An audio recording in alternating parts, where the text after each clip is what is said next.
तो स्वागत है आपका हमारे RSCIT एग्ज़ाम वाला चैनल पर। देखो आज हम इंट्रोडक्शन में ज़्यादा टाइम वेस्ट नहीं करते कि तैयारी कैसे चल रही है, कैसे हो आप लोग, क्योंकि आज की क्लास काफ़ी ज़्यादा इम्पोर्टेंट है।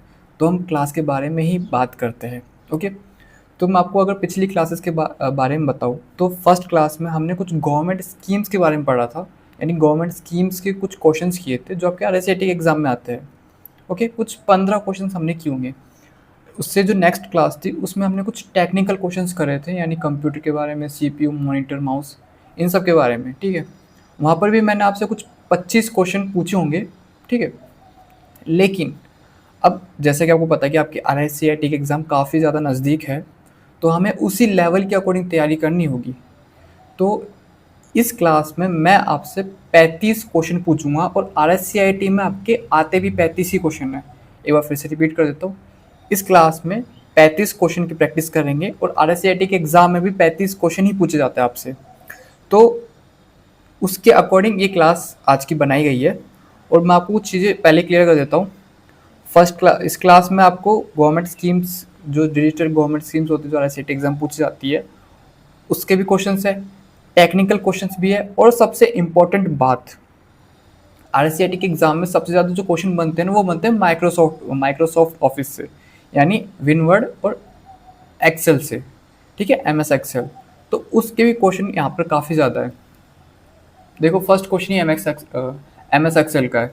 ठीक है, तो ये क्लास थोड़ी लंबी हो सकती है, लेकिन जो सारे क्वेश्चन आपके 35 के 35 क्वेश्चन काफ़ी ज़्यादा इंपॉर्टेंट है।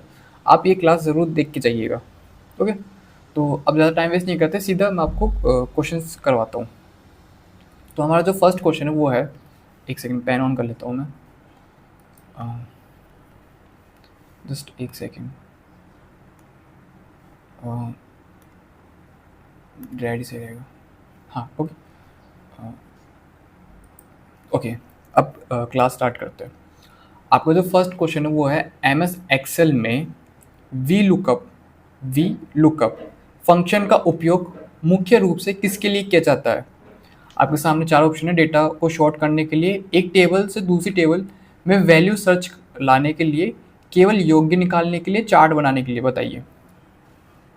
तो इसका जो आंसर होगा, चार्ट बनाने के लिए अपन वी लुक का प्रयोग नहीं करते। ठीक है, केवल योग्य निकालने के लिए, मतलब प्लस प्लस करके कुल योग्य यानी टोटल निकालने के लिए नहीं करते। यहाँ पर पेन का साइज थोड़ा सा बड़ा हो गया,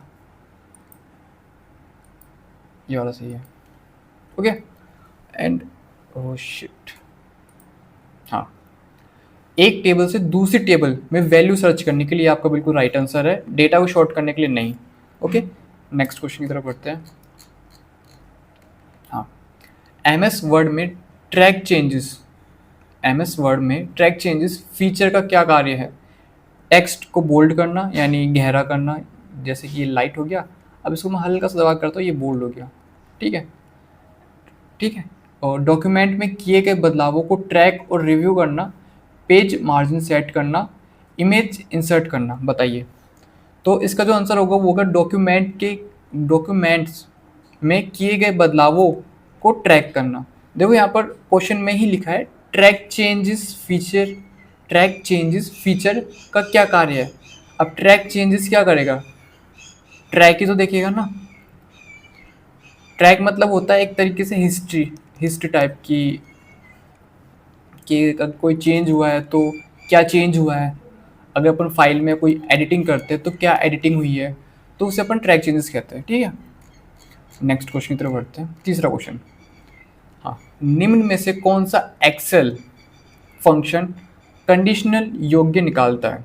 बताइए। सम, एवरेज, सम इफ या काउंट का? तो इसका जो सही आंसर होगा वो होगा सम इफ का। और हाँ, एक मोस्ट इंपॉर्टेंट चीज़ मैं आपसे कहना चाहूँगा कि 35 क्वेश्चन करने के बाद आप ज़रूर से कमेंट करके ये बताना कि आपके क्वेश्चंस कितने सही है। अब ऐसा क्यों? क्योंकि अगर अच्छे मार्जिन में आपके क्वेश्चन सही होते हैं तो हमें पता चल जाएगा कि हमारे जो स्टूडेंट्स हैं उनका लेवल क्या है। ठीक है, अगर आपका लेवल अच्छा है तो नेक्स्ट वीडियो में हम थोड़े टफ क्वेश्चंस बनाएंगे। ओके, अगर लेवल यानी नॉर्मल है, यानी आपके थोड़े मार्क्स कम आ रहे हैं, तो उसके अकॉर्डिंग हम एनालाइज करके नेक्स्ट क्वेश्चन बनाएंगे, ताकि आप अच्छे से पास हो सको और अच्छे आपके मार्क्स आ सके RSCIT एग्जाम में। ठीक है, फोर्थ क्वेश्चन है, इंटरनेट में HTTP, ये तो काफ़ी बार सुना होगा आपने, इंटरनेट में HTTP का पूरा नाम क्या है? आप बताइए।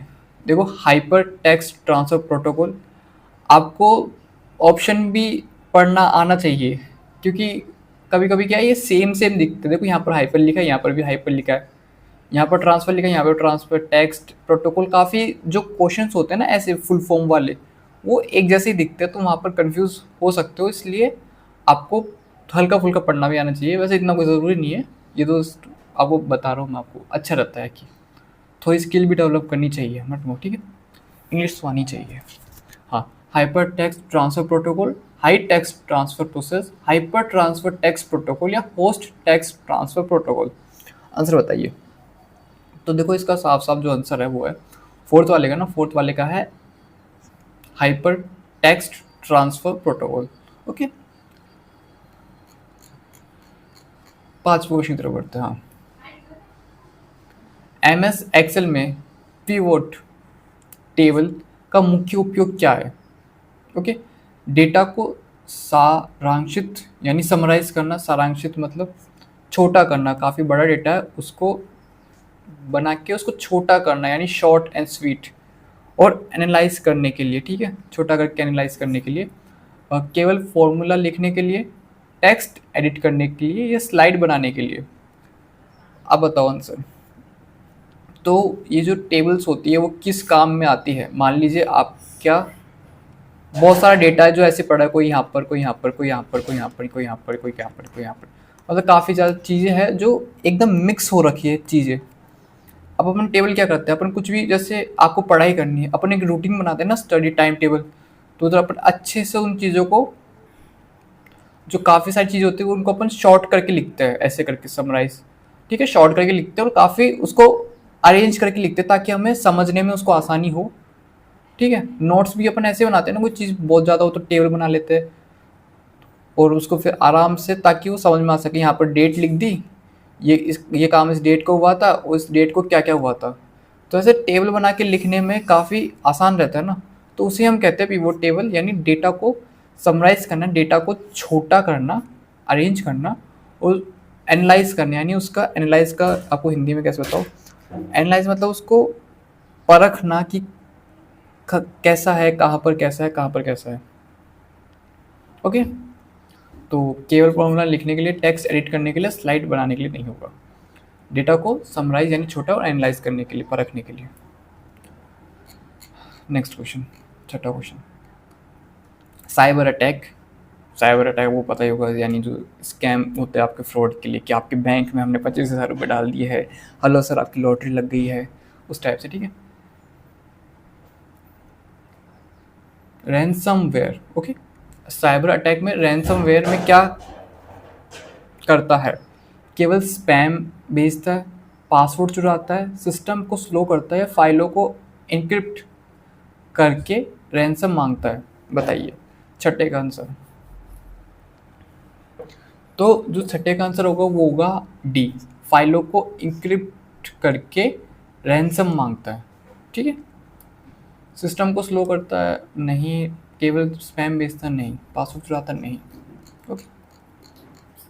हाँ, सातवां क्वेश्चन, हाँ, सातवां क्वेश्चन है, MS वर्ड में सेक्शन ब्रेक का उपयोग किस लिए किया जाता है? देखो, अभी तक जितने भी सारे क्वेश्चन आए ना वो एक्सेल के या MS वर्ड के, क्योंकि RSCIT के एग्जाम में, मैं फिर से रिपीट कर रहा हूँ, RSCIT के एग्जाम में माइक्रोसॉफ्ट से सबसे ज़्यादा क्वेश्चन पूछे जाते हैं। यानी आपसे कोई फॉर्मूला पूछ लेगा या कोई एक वर्ड दे देगा, उस वर्ड का मतलब पूछ लेगा, ठीक है, या फिर पूछ लेगा कि ये जो आपका आइकन है, यानी ये क्या काम करता है MS ऑफिस में, ये फॉर्मूला क्या काम करता है, इसका क्या मतलब होता है, ड्रॉ का क्या मतलब होता है, बोल्ड करना क्या मतलब होता है, तो ऐसे क्वेश्चन आपसे पूछा जाता है, ठीक है। तो इनकी जो प्रैक्टिस है सबसे ज़्यादा आपके लिए इंपॉर्टेंट होनी चाहिए। अगर आपके कंप्यूटर में एक्सेल नहीं है, कोई बात नहीं, आप क्वेश्चन देख लीजिए, और यहीं से सारे ऐसे क्वेश्चन आते हैं, कुछ आउट ऑफ ज़्यादा टफ नहीं पूछा जाता, नॉर्मल पूछा जाता है, ठीक है। हाँ, क्वेश्चन था कि MS वर्ड में सेक्शन ब्रेक का उपयोग किस लिए किया जाता है? अलग अलग पेज ओरिएंटेशन या फॉर्मेटिंग के लिए, केवल टेक्स्ट बोल्ड करने के लिए, इमेज रिसाइज करने के लिए, स्पेलिंग चेक करने के लिए। बताइए 7वें का। तो इसका जो आंसर होगा वो होगा अलग अलग पेज ओरिएंटेशन या फॉर्मेटिंग के लिए। ठीक है, पेज सेक्शन ब्रेक मतलब ये आपका सेक्शन है और ये आपका सेक्शन है, काफ़ी मिक्स हो रहा है, इनको दोनों को अलग कर देना। ठीक है, 8वां क्वेश्चन है, निम्न में से कौन सा आईपी एड्रेस वर्जन 32 बिट है? 4 ऑप्शन आपके सामने, ये तो मैं बोल के भी नहीं बता सकता। IPv6, IPv4, IPv8, IPv2। बताइए। तो जो हमारे 8वें का आंसर होगा वो होगा IPv4। IP address version 32 bit है क्या? IPv4। ओके, नेक्स्ट क्वेश्चन, 9वां क्वेश्चन, एक्सेल में डेटा वैलिडेशन का उपयोग क्या है? यानी एक्सेल के अंदर जो डेटा वैलिडेशन का क्या काम है? केवल चार्ट बनाने के लिए, फाइल सेव करने के लिए, सेल में गलत डेटा एंट्री को रोकने के लिए, या फिर प्रिंट सेटिंग के लिए? बताइए। तो 9वें का जो आंसर होगा वो होगा सेल में गलत डेटा एंट्री को रोकने के लिए। इसलिए का वैलिडेशन है ना, ये जो शब्द होता है इसका मतलब होता है किसी चीज़ को रोकना है, लिमिट में डालना। ठीक है, डेटा मतलब तुम्हें पता ही है, डेटा मतलब जानकारी। जानकारी जैसे कि सेल की कोई जानकारी होगी। ठीक है, जानकारी। ओके, और वैलिडेशन मतलब लिमिट टाइप का। अगर कुछ गलत जानकारी आपसे हो जाती है तो उसको रोकने के लिए कि हाँ ये गलत है। ओके, ठीक है। नेक्स्ट क्वेश्चन है 10th 10वां, फिशिंग अटैक का मुख्य रूप से किस माध्यम से होता है? यानी जो फिशिंग अटैक है वही साइबर क्राइम जैसा, कि वही अपना ऑनलाइन तुम्हें पैसे भेज देंगे, बोल देंगे कि भाई गलती से आ गए हैं, तुम वापस मुझे ट्रांसफ़र कर दो, आपकी लॉटरी लग गई है, आप ये वो ये। आजकल तो काफ़ी ज़्यादा हो गया है ना। हाँ, फिशिंग अटैक का मुख्य माध्यम से क्या है? देखो, फर्जी ईमेल या वेबसाइट से व्यक्तिगत जानकारी चुराना, वायरस फाइल डाउनलोड करना, हार्ड डिस्क फॉर्मेट करना या फायरवॉल बंद करना। फायरवॉल, हाँ फायरवॉल बंद करना। ठीक है, बताओ आंसर बताओ। अगर ये थोड़ा इंग्लिश में लिखा होता ना तो पढ़ने में आसानी रहती। कोई नहीं, बट क्वेश्चंस तो ऐसे ही आते हैं RSAT के एग्ज़ाम में। 10वें का आंसर बताइए। देखो, जो फिशिंग अटैक का मुख्य माध्यम तो क्या होता है? फर्जी ईमेल या वेबसाइट से व्यक्तिगत जानकारी चुराना। कोई किसी ने ईमेल सेंड कर दी और ईमेल पर लिंक पे आपने क्लिक कर दिया तो आपकी सारी जानकारी सामने वाले के पास चल जाएगी। या किसी वेबसाइट पे आपने गलती से गलत लिंक पे क्लिक कर दिया तो हो सकता है आपकी जानकारी चली जाए आपके सामने वाले के पास। और हाँ, ये जो वेबसाइट होती है ना, जैसे ये रही मेन वेबसाइट और ये रहे आप, तो कुछ आप सर्च करते हो ना ऐसे, तो इसमें एक थर्ड पार्टी भी इन्वॉल्व होती है ऐसी साइटों में। वो तो हर साइट में होती है, लेकिन कुछ जो थर्ड पार्टी होती है ना वो आपका डेटा चुराने का भी काम करती है। आपने कभी नोटिस किया है, एक चीज़ आपने नोटिस करी है कि आप मान लो कुछ भी सर्च करते हो, मान लो आपको जैसे कि आपको लेना है, मान लो आपको जूते लेने हैं, आपको शूज़ लेने हैं। ठीक है, आपने सर्च किया कि best shoes Puma, Nike, Jordan. ठीक है, आपने बस सर्च किया, गूगल पे सर्च किया है। अब जैसे आप सर्च करोगे ना तो आप जब भी इंस्टा स्नैप कुछ भी चलाओगे ना, आपको उसी शूज़ के ऐड दिखेंगे आपको हर जगह। आप यूट्यूब भी खोलोगे ना, आपको शूज़ के ऐड दिखेंगे कि देखो ये शूज़ वाले कितने अच्छे हैं। आप इंस्टा खोलोगे ना, हर दूसरा तीसरा ऐड उसका शूज़ का ही आएगा। तो वो सब डेटा चुराने का ही होता है। हालांकि वो फिशिंग अटैक के अंदर नहीं आता है, मैं आपको बस बता रहा हूँ, ये वो अलग चीज़ होती है। तो ये जो थर्ड पार्टी होते हैं ना, ये आपके डेटा, आपका सारा डेटा इनके पास भी जाता है, लेकिन कोई ऐड दिखाने के लिए यूज़ करता है और कोई क्राइम करने के लिए, यानी की जानकारी चुराने के लिए। ओके, ठीक है। अब 11वां क्वेश्चन करते हैं। 10 क्वेश्चन कंप्लीट हो गए ना? टाइम कितना हो गया? ओह, 14 मिनट। वीडियो थोड़ी सी लंबी हो सकती है क्योंकि थोड़ा बहुत समझाना तो होता है ना। खैर, बोर तो नहीं हो रहे ना? हाँ, सॉरी, माइक। हाँ, MS पावर पॉइंट में मास्टर स्लाइड का क्या लाभ है? सभी स्लाइड्स पर एक जैसा लेआउट, लोगो या फॉर्मेटिंग लागू करना, केवल एनिमेशन जोड़ना, टेक्स्ट टाइप करना या साउंड इंसर्ट करना? आंसर दीजिए 11वीं का। तो 11वीं का जो आंसर होगा वो होगा सभी स्लाइड पर एक जैसा लेआउट, लोगो या फॉर्मेटिंग लागू करना। जैसे कि मैं आपको क्या समझाऊँ? हाँ, ये एक स्लाइड है, ठीक है, ये दूसरी स्लाइड है, ये तीसरी स्लाइड है। थोड़ा ये ऐसे समझाना पड़ता है कि कभी कभी कुछ जो स्टूडेंट्स होते हैं रट लेते हैं कि अच्छा अच्छा जो मास्टर स्लाइड का मतलब हो गया एक जैसी स्लाइड पे लेआउट है, ठीक है ठीक है ठीक है हम टिक लगा देंगे। लेकिन एक बात तुम्हें मैं समझा देता हूँ, ये क्वेश्चन थोड़ा घुमा के पूछ सकते हैं वो लोग, तो तुम्हें इसके पीछे लॉजिक आना चाहिए। एक बार तुम लॉजिक समझ गए ना, तो ऐसे ही है ना, ऐसे सेम अगर वो 10 क्वेश्चन भी बना के दे देगा ना, तुम आराम से कर लोगे। तो इसलिए हर चीज़ का लॉजिक समझना ज़रूरी होता है। ठीक है, तो जैसे मान लो तुमने यहाँ पर कुछ गहरा लिखा, कुछ गहरा टाइप का लिखा, यहाँ पर तुमने कुछ पतला सा लिख दिया और यहाँ पर तुमने लिखा ही नहीं, मतलब लिख तो दिया लेकिन ऐसे ही कुछ वर्ड खावर्ड लिख दिया आपने। तो क्या होता है इस टाइम कि जो मास्टर स्लाइड होता है क्या करता है, ये जो सेम फॉर्मेटिंग यानी जिस सेम रूप से आपने यहाँ पर लिखा है ना, वो इस स्लाइड में भी और इस स्लाइड में भी लागू हो जाएगा। ठीक है, वाली बात थी। 12वां क्वेश्चन, निम्न में से कौन सा फंक्शन, हाँ सॉरी, निम्न में से कौन सा फंक्शन एक्सेल में टेक्स्ट कैपिटल में बदलता है। कैपिटल तुम्हें पता है ना, बड़े अक्षर, जैसे कि A B C D, small ये अपने ए बी सी डी।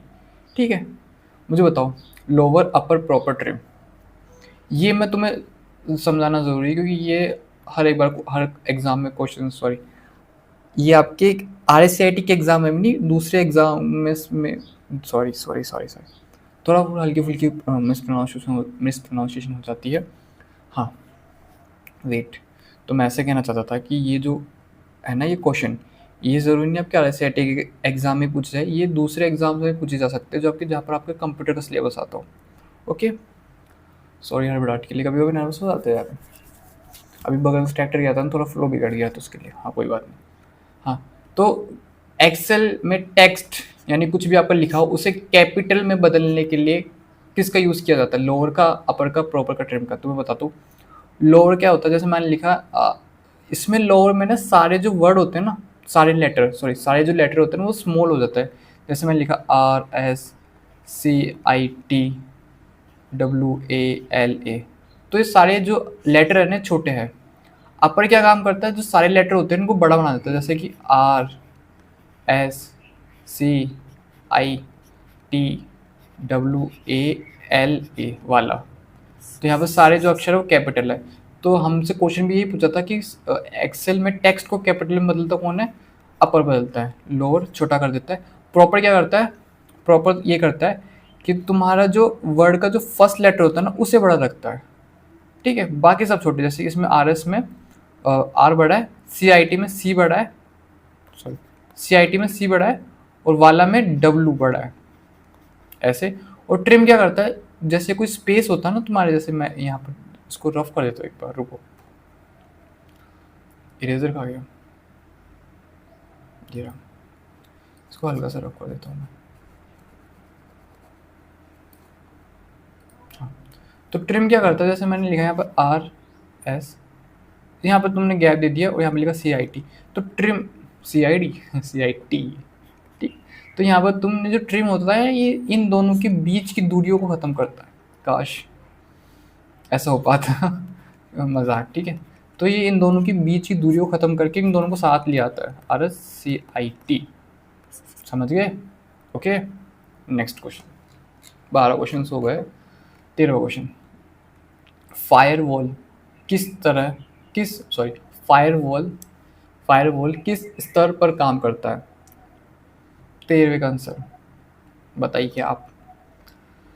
जो फायरवॉल किस स्तर पर काम करता है, वो काम करता है नेटवर्क ट्रैफिक को फिल्टर करके अनधिकृत एक्सेस रोकता है।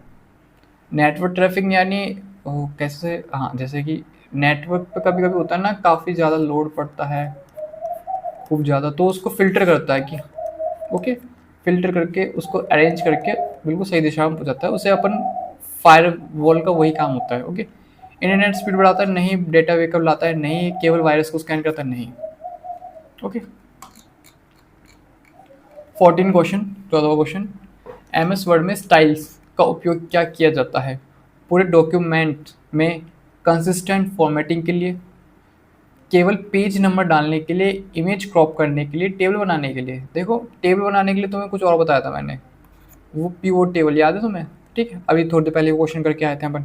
इमेज क्रॉप करने के लिए वो एडिटिंग में आता है, स्टाइल्स का उसको लेना नहीं है, केवल पेज नंबर डालने के लिए। भाई नंबर का और स्टाइल का क्या लेना है? नहीं। तो जो इसका आंसर होगा वो होगा ये, पूरे डॉक्यूमेंट को कंसिस्टेंट फॉर्मेटिंग के लिए। ठीक है। एक सेकंड, 14 क्वेश्चन क्या था? हाँ सही है।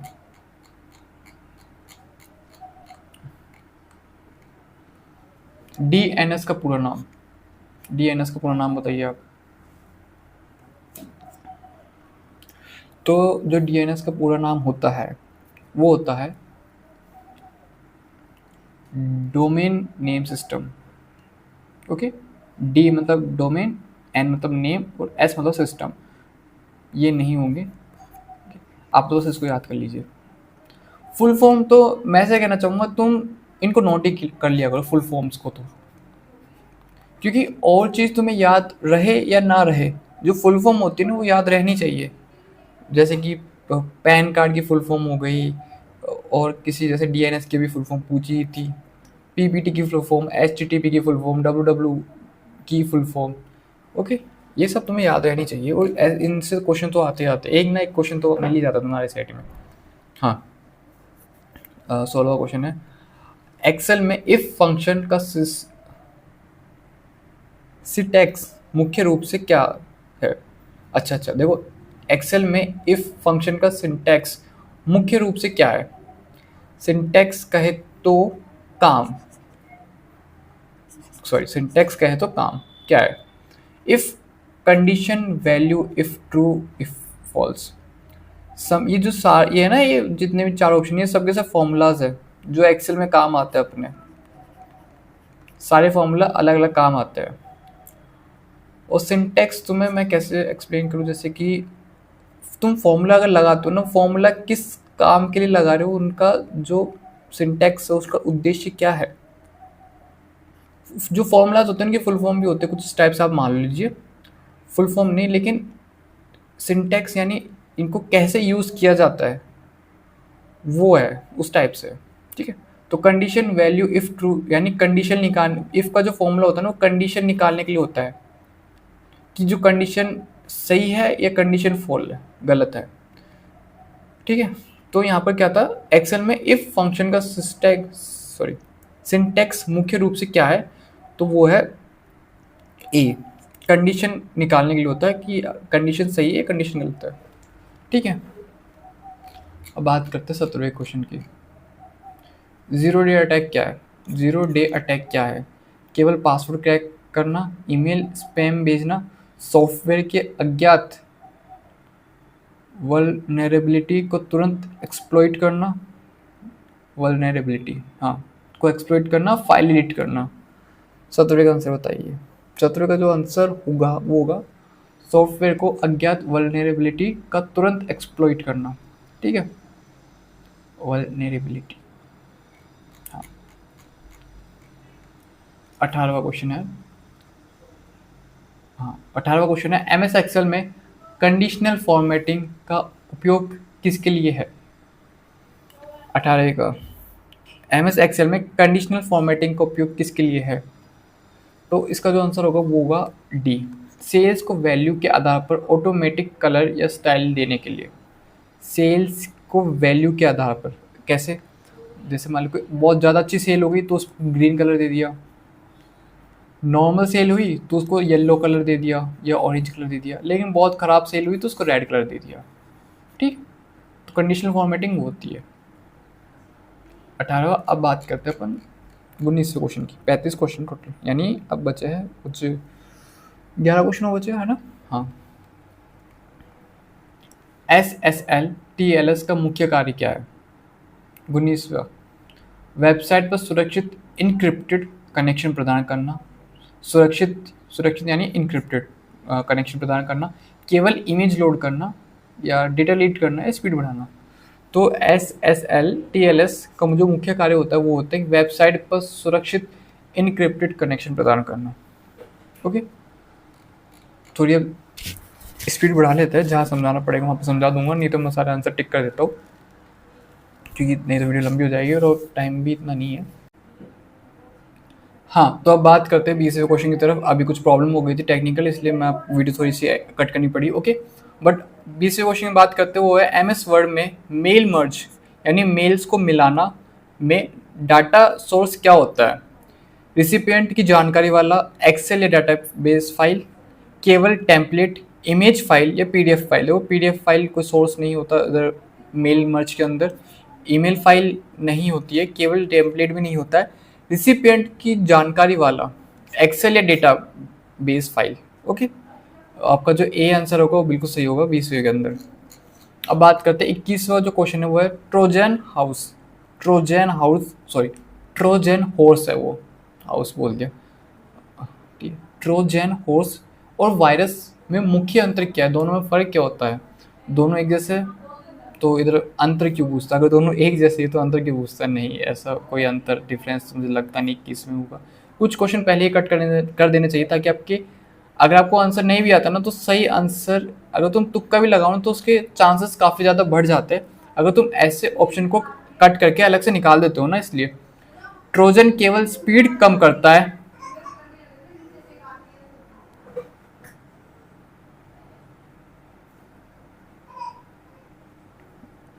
कोई नहीं, बीच में प्रॉब्लम हो गई, ठीक है। हाँ, तो ट्रोजन केवल स्पीड कम करता है, सी वायरस स्थायी नहीं होता, और डी ट्रोजन खुद को कॉपी नहीं करता लेकिन डिस्कस करके हानि पहुंचाता है। तो इसका जो आंसर होगा वो होगा डी, ओके।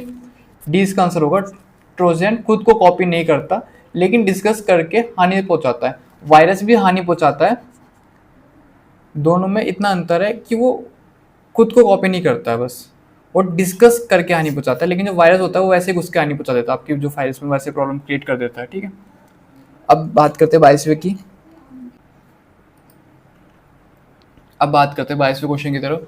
22वें क्वेश्चन में एक्सेल में गोल सिक टूल का उपयोग क्या होता है? देखो, डेटा शॉर्ट करने के लिए, चार्ट बनाने के लिए, फाइल प्रोटेक्ट करने के लिए, या फिर एक सेल की वैल्यू बदलकर दूसरे सेल में डिजायर्ड रिजल्ट पाने के लिए। डिजायर्ड रिजल्ट मतलब मन चाह रिजल्ट पाने के लिए, ठीक है। तो इसका जो आंसर होगा वो होगा डी, 22वें का, ओके। नेक्स्ट क्वेश्चन की तरफ बढ़ते हैं। कुछ टेक्निकल ग्लिच आ गया था अभी थोड़ी देर पहले, जिसकी वजह से थोड़ी वीडियो में एडिटिंग ज़्यादा करनी पड़ी, कोई बात नहीं। टू फैक्टर ऑथेंटिकेशन यानी 2FA का लाभ क्या है? पासवर्ड के अलावा दूसरा वेरिफिकेशन लेयर जोड़कर सुरक्षा बढ़ाना। यही आंसर आपका सही होगा। मैं अगर आप, शायद से मैं कुछ ज़्यादा जल्दी आंसर बता रहा हूँ, बट कोई नहीं, क्योंकि ये देखो, two factor authentification, two factor authentification का मतलब क्या होता है? आपने पासवर्ड तो पहले लगा ही लिया, ठीक है, पासवर्ड आपने यहाँ पर लगा लिया, लेकिन कभी कभी मांगते हैं ना कि थोड़ी आपकी, अगर आपका मतलब पासवर्ड याद ना आए, अगर मान लो किसी ने पासवर्ड आपका हैक भी कर लिया, तो उसको एक वेरिफिकेशन और देना पड़ेगा, तो उसे कहते हैं टू फैक्टर ऑथेंटिफिकेशन, ठीक है। तो पासवर्ड के अलावा दूसरा वेरिफिकेशन लेयर जोड़कर सुरक्षित बनाना, यानी कोई चीज़ आपकी वहाँ पर एक लॉक तो लगा दिया, लेकिन उससे के बाद में दूसरा लॉक और लगा दिया, ताकि उसको दो दो लॉक तोड़ने पड़े आपका डाटा हैक करने के लिए, ठीक है। केवल स्पीड बढ़ाना नहीं, डेटा डाउन करना नहीं, ईमेल ब्लॉक करना नहीं। 23वां हो गया। बात करते 24वें के बारे में, ठीक है। हाँ, तो 24वां है MS पावर पॉइंट में हाइपर लिंक का उपयोग किस लिए? बताइए। हाइपर लिंक की जो शॉर्टकट की होती है वो बता दूं, क्योंकि RSAT के एग्जाम में पूछा जाता है, वो होती है कंट्रोल, कंट्रोल प्लस के। ये हाइपर लिंक की शॉर्टकट की होती है, एग्जाम में पूछा जा सकता है, इसलिए मैंने आपको यहाँ बताया, ठीक है। हाँ, अब बात करते हैं हाइपर लिंक का उपयोग किस लिए किया जाता है। केवल एनिमेशन के लिए, बैकग्राउंड बदलने के लिए, स्लाइड एडिट करने के लिए, स्लाइड या एक्सटर्नल फाइल वेबसाइट से लिंक करने के लिए। देखो, इसके नाम में ही क्या आ रहा है, लिंक, यानी जोड़ना, कनेक्ट करना। तो जहाँ यहाँ पर आपका डी ऑप्शन बिल्कुल सही हो जाएगा, स्लाइड या एक्सटर्नल फाइल वेबसाइट से लिंक करने के लिए, ठीक है। तो इस बार अब बात करते हैं 25वें की। हाँ, बताइए। निम्न में से कौन सा एक्सेल फंक्शन दिनांक से महीना निकालता है? मतलब इसका मैं बताता हूँ। जैसे कि मैंने डेट लिखी है, 5/4/2027, ठीक है, ये आपकी डेट है। अब इस डेट के अंदर से मुझे मंथ निकालना है, यानी इस दिनांक के अंदर अंदर से मुझे महीना निकालना है। तो यहाँ पर कौन सी फंक्शन लगेगा जिससे कि महीना निकल के आ जाए, तो वो लगेगा मंथ वाला। भाई महीना निकालना है तो मंथ वाला ही तो लगेगा ना। तो यहाँ पर इसको छोड़ के यहाँ पर सिर्फ 4 लिखा हुआ आ जाएगा, समझ गए। अब बात करते हैं, हाँ 25 का डी हो गया। अब बात करते हैं सब 26वें क्वेश्चन की तरफ। इसको थोड़ा सही कर,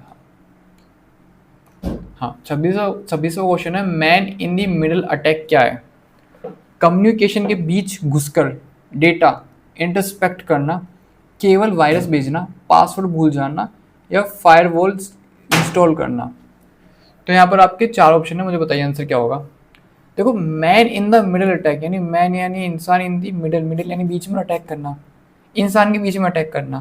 तो देखो कम्युनिकेशन के बीच में घुसकर, कम्युनिकेशन क्या होता है? दो इंसानों के बीच की बात को ही तो अपन कम्युनिकेशन कहते हैं। के बीच में घुसकर डेटा को इंटरस्पेक्ट करना। अब दो लोग चैटिंग में बात कर रहे हो, कोई तीसरा बंदा आपके आगे चैट्स पढ़ रहा है, उसे कहते हैं man in the middle attack. ठीक है, तो आपका ऑप्शन ए सही हो जाएगा 26वां। अब बात करते हैं 27वें क्वेश्चन की तरफ। मैं एक सेकंड देखो टाइम क्या हो गया। ओके ओके, अभी थोड़ा सा टाइम हो रहा है, आधे घंटे की नहीं, आधे घंटे की नहीं हो तो कुछ, खैर। हाँ 27वां है, एम एस वर्ड में टेबल ऑफ कंटेंट्स ऑटोमेटिक कैसे बनता है? ऑप्शन है केवल मैनुअल टाइप करके, यानी टेबल ऑफ कंटेंट्स ऑटोमेटिक कैसे बनता है? अगर ऑटोमेटिक बनता है तो मैनुअली, देखो दो चीज़ होती है, एक होती है ऑटोमेशन यानी हर चीज़ ऑटोमेटिक कर देना, एक होता है मैनुअली यानी खुद एक एक करके अपने हाथों से एक एक चीज़ को जमाना। यहाँ पर पूछ रहा है एम एस वर्ड में टेबल ऑफ कंटेंट्स ऑटोमेटिक कैसे बनता है, तो ये तो ऑप्शन नहीं होगा, इतना मैं आपको क्लियर कर देता हूँ। ठीक है, अब बात करते हैं इमेज इंसर्ट करके पेज, यानी आपने फोटो उसको दी और उसने फोटो का टेबल बना के दे दिया, पेज ब्रेक लगाकर या फिर हेडिंग स्टाइल का उपयोग करके। तो इसका जो आंसर होगा वो होगा हेडिंग स्टाइल का उपयोग करके, 27वें का। ठीक है, इसका आंसर डी होगा।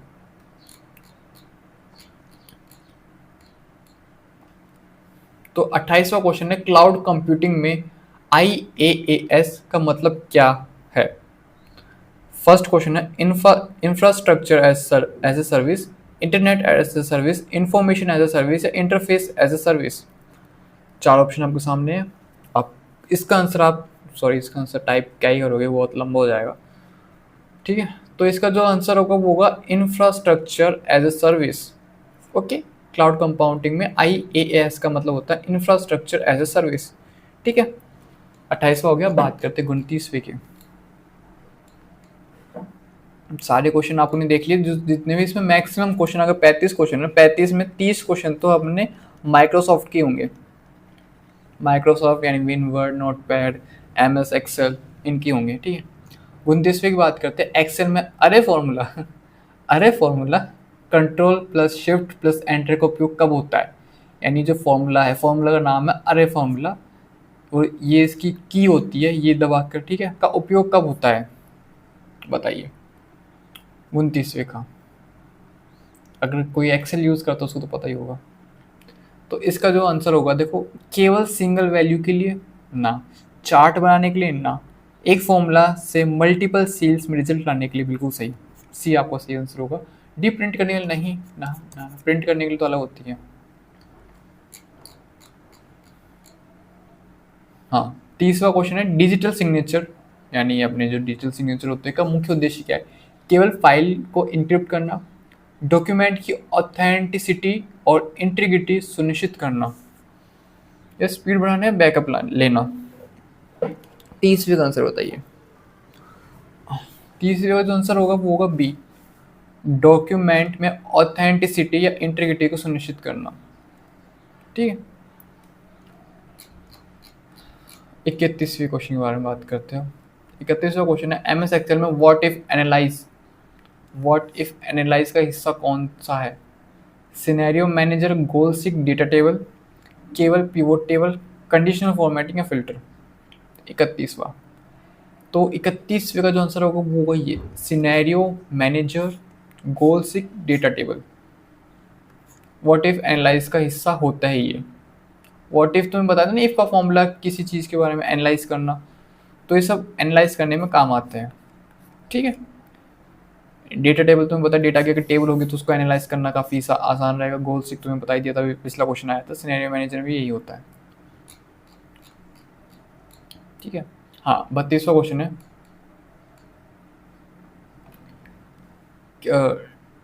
DDoS अटैक क्या है? ये इस अटैक का क्या होता है, क्या मतलब होता है, मतलब क्या मतलब होता है, मतलब क्या बोल रहे हो? हाँ कोई नहीं, केवल एक कंप्यूटर अटैक, पासवर्ड चुराना, फाइल इंक्रिप्ट करना, सर्वर को ट्रैफिक से ओवरलोड करके डाउन करना। ट्रैफिक से ओवरलोड मतलब बहुत ज़्यादा ही प्रेशर डाल देना, यानी एक साइट है उस पर ये रिजल्ट के टाइम होता है ना कि अपने रिजल्ट आता है तो सब एकदम चेक करने लग जाते हैं, तो उधर सर्वर पर लोड पड़ने लग जाता है, जिससे सर्वर जो क्या होता है स्लो हो जाता है, काफ़ी खुलती नहीं है, मतलब रिजल्ट नहीं आता। 32वें में बताइए, तो अब तक तो समझ गए होंगे, 32वें आंसर होगा डी। DDoS अटैक क्या होता है? खैर वो जो साइट होती है उसमें तो अपन स्टूडेंट सच में करते हैं, बट कुछ जो होते हैं ना, कुछ सर्वर्स में जानबूझ के लोग करवाते हैं ताकि सामने वाले का सर्वर स्लो हो जाए तो वो अपना काम कर सकें, और जो कभी कभी क्रैश करने के लिए भी किया जाता है कुछ लोगों द्वारा किसी साइट को। हाँ 33वां क्वेश्चन है, MS वर्ड में प्रोटेक्ट डॉक्यूमेंट फीचर क्या करता है? साफ साफ पता चल रहा है, देखो प्रोटेक्ट यानी सुरक्षित करना डॉक्यूमेंट को। अब आपके सामने मैं ऑप्शन बोलूँगा, आप कुछ ऐसे खुद आंसर आ जाएगा।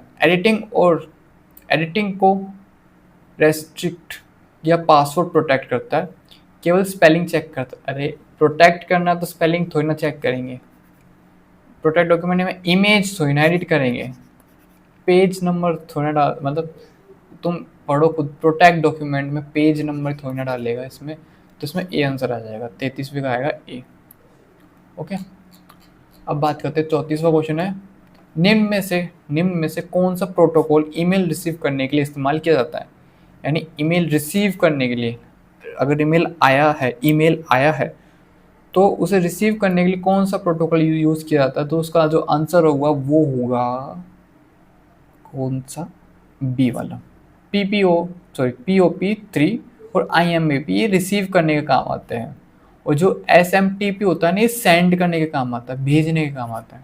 ठीक है, 34 क्वेश्चन हो गया। अब लास्ट क्वेश्चन और बात कर लेते हैं 35वें की, और यहाँ पर लिखा नहीं है, कोई बात नहीं, मैं आपसे ही पूछ लेता हूँ। चलिए बताइए, कंप्यूटर का मस्तिष्क किसे कहते हैं? ये काफ़ी इजी क्वेश्चन है, पूछा भी जाता है, और ये पिछली क्लास में मैंने आपसे पूछा था और काफ़ी अच्छे से बताया भी था मैंने आपको। कंप्यूटर का मस्तिष्क किसे कहते हैं? आपको जो ऑप्शन में दे देता हूँ, कंप्यूटर का मस्तिष्क कहते हैं एक तो मॉनिटर को, ठीक है, या फिर माउस को, या CPU को, या फिर विंडोज़ को। बताइए, 4 ऑप्शन है, मॉनिटर, माउस, CPU, विंडोज़। तो आज की क्लास कैसी लगी आपको? आज थोड़ी लंबी हो गई क्लास, और ज़रूरी था क्योंकि RCET के एग्जाम में आपको बताया ना आपके 35 क्वेश्चन आते हैं, तो हमने उसके हिसाब से आपके 35 क्वेश्चन हमने किए ताकि उस लेवल के अकॉर्डिंग आपकी तैयारी हो सके। और ये जो क्वेश्चन है ना, ये इस क्लास के जितने भी क्वेश्चन हैं, सबसे ज़्यादा इंपॉर्टेंट क्वेश्चन है। मैं एक बार फिर से रिपीट कर रहा हूँ, MS ऑफिस से आपके सबसे ज़्यादा क्वेश्चन पूछे जाते हैं, और आज हमने सबसे ज़्यादा MS ऑफिस के ही क्वेश्चन किए हैं।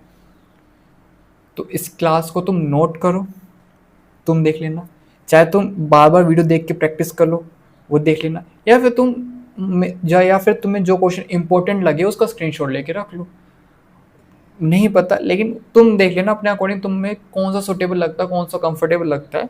लेकिन ये क्लास बहुत ज़्यादा इंपॉर्टेंट थी, सारे क्वेश्चन बहुत ज़्यादा इंपॉर्टेंट थे। ओके, अब मिलते हैं नेक्स्ट क्लास की तरफ। आप मेरे को कमेंट में ये ज़रूर बताना कि कितने क्वेश्चन आपके सही हुए, ताकि हमें एक आइडिया हो जाएगा ना कि हमारे जो स्टूडेंट्स हैं उनका लेवल क्या है। ओके, अब मिलते हैं नेक्स्ट क्लास में, तब तक के लिए गुड बाय।